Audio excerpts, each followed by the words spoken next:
Nobody was perfect in MotoGP this year. How could they be over 40 races? But from the emergence of the class's newest superstar to a legend showing the world in himself, he still got it. A lot of riders really impressed us this year. This is our top 10 riders this season, as chosen collectively by the race's MotoGP team and friends, but as you will see, we didn't always agree with one another. Now onto his fourth manufacturer in MotoGP, Viñales remains a unique rider. Uniquely gifted, uniquely frustrating.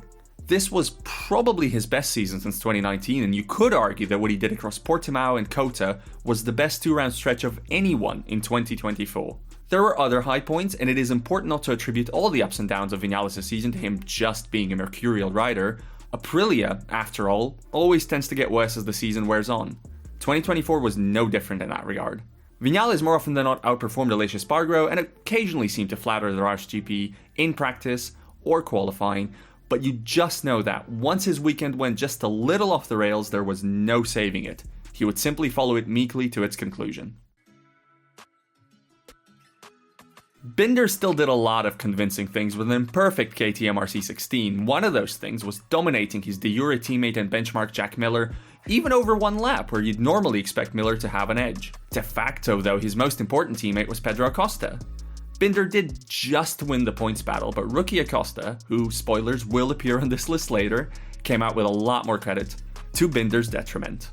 So we've been harsh here on Brad Binder, who did finish 5th in the championship as the top non-Ducati, and yet didn't come particularly close to finishing 5th in our ranking. What do you think, Simon? I mean, for me, it's pretty straightforward. Brad Binder shouldn't have been fighting at the last round of the championship to be the top KTM. He is KTM's golden child. He's their long-term development project. He's the guy that knows the bike well. He shouldn't have been fighting with Pedro Acosta until the end of the season for that top KTM spot. Acosta is a rookie. He's in a satellite team. I know it's a very factory spec satellite team, but he's not in the position that Binder has been in, yet he's, I would argue, consistently outclassed him all season. The only reason that Binder did finish ahead, and the only reason that it went down to the line, is because Acosta did a fair bit of crashing out of good positions this year. But he's the only KTM that has consistently fought for the podium. Binder didn't do that, and Brad's year was a disappointment to me. Last year, Zarco was probably the worst qualifier in Ducati's ranks. This year, he was the top Honda qualifier in 16 out of 20 rounds, sometimes by huge margins. A lot of that was following other faster bikes for a lap, except the other Hondas were also doing that. In the races, Zarco's advantage was less pronounced, yes, but just look at the point standings and it's clear he wasn't just a qualifying specialist. Now, Simon, I struggle to fathom not putting Johan Zarco into the top 10 even, maybe even into the top 7 as I did. And before we get to the case for the prosecution, for me, it's just the instant transformation into the best Honda qualifier coupled with the gradual transformation into the best Honda racer. For me, that bumps his ranking up quite a bit. But I would rank him lower if I was more skeptical about what the other Honda riders were doing, and I think that's where you're coming from. Absolutely, Zarco is by far my top Honda rider in the rankings, but I think the fact that is more to do with the fact that the others have been really disappointing this year. We know where Taka Nakagami sits within the Honda system. We know what he's capable of, and this was a pretty standard year for him. Joan Mir just crashed too much. He's just pushing too hard on that bike. And Luca Marini was his typical kind of slow starter where he didn't produce any fireworks. Zarco walked the line really well between being too fast and too slow on the bike to get the most out of it.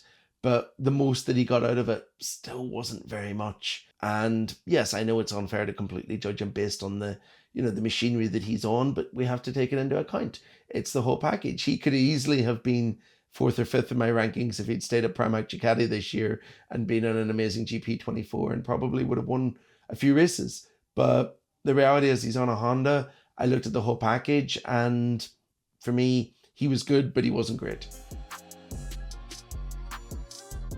Not the best Ducati GP23 rider, that one's coming up later, but still good. Good enough to secure a 2-year factory deal in a satellite team. Di Giannantonio's form confirmed that his end to 2023 wasn't a mirage or a fluke. He scored more than last year with a less competitive bike and a shoulder injury that compromised a significant part of his season. Teammate Marco Bezzecchi was hamstrung by the new rear tire. Maybe he still has a higher ceiling of potential than Di Giannantonio, but in 2024, Di Giannantonio was simply more convincing. His shoulder is recovering well, so he should be able to capitalize on a chance of a lifetime in 2025. We can't know what Bastianini would have done in the factory Ducati team if not for the 2023 injury, but if this is his real performance level, it's good, but expendable. He qualified behind teammate Pecco Bagnaia in 90% of the rounds, but that probably says more about Bagnaia as a superb and a very consistent qualifier, because Bastianini was generally qualifying well. He was concerned though that he lost a strength. Bastianini used to be the most impressive rider in MotoGP when it came to late race pace. Frankly, it seemed supernatural sometimes. Not so much in 2024, though you could still see that ability, especially in his 2 Grand Prix wins. But he still has those weekends where he's just slow, and you can't really have that when you're in the best seat in MotoGP. Results-wise, this is Quartararo's worst MotoGP season. But, of course, this was also by far Quartararo's worst MotoGP bike, relatively speaking. Alex Rin's results on the other M1 suggest that Yamaha should have spent all season mired in a direct duel with Honda. But Quartararo remains a priceless asset, ready and waiting to win again. Now, in my personal ranking, I put Fabio Quartararo number 1, the best rider of the season, which is, it is difficult to justify when you talk through it other than I just felt like it. Ultimately, what it comes down to me is I'm not 100% convinced that the Yamaha was a million miles ahead of the Honda. Fabio Quartararo's only real point of reference at the team was Alex Rins.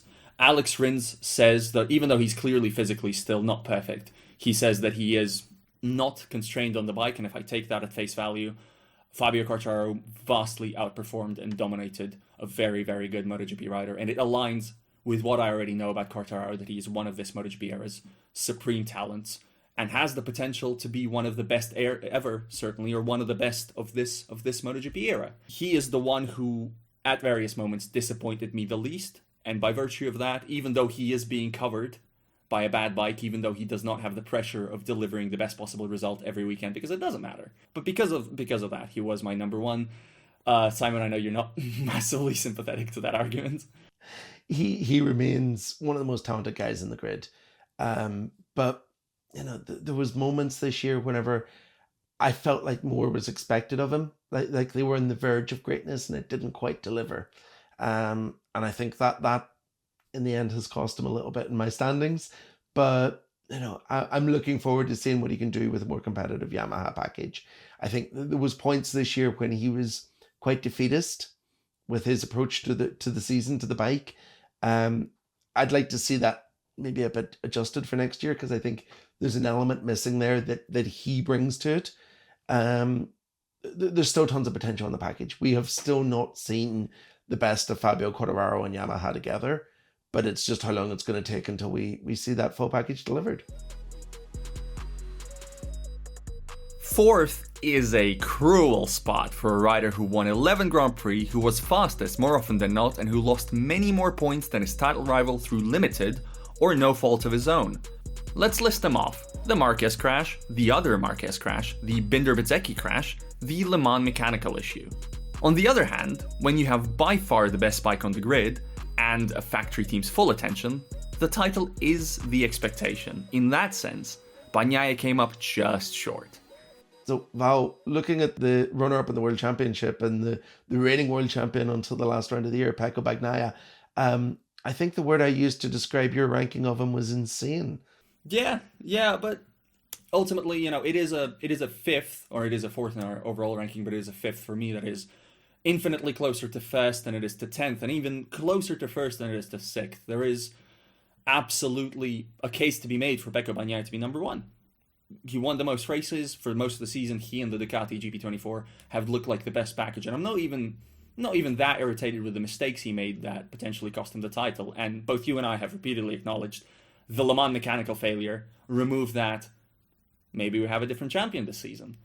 For me, it's just, it's hard to really rank a guy that high when he didn't. I don't want to say elevate the machinery, but he didn't really separate himself from the other riders on the excellent bike, the excellent bike that he had. And, Pecco Bagnaia had an excellent bike. He's done excellent things with it. Not quite enough for the championship, but very impressive. But I think that's okay for fifth in a top 10. Even if in the standings, obviously, he finished much more. And even if most Sundays he was the quickest rider, winning very impressively. In Acosta, KTM has struck metaphorical gold.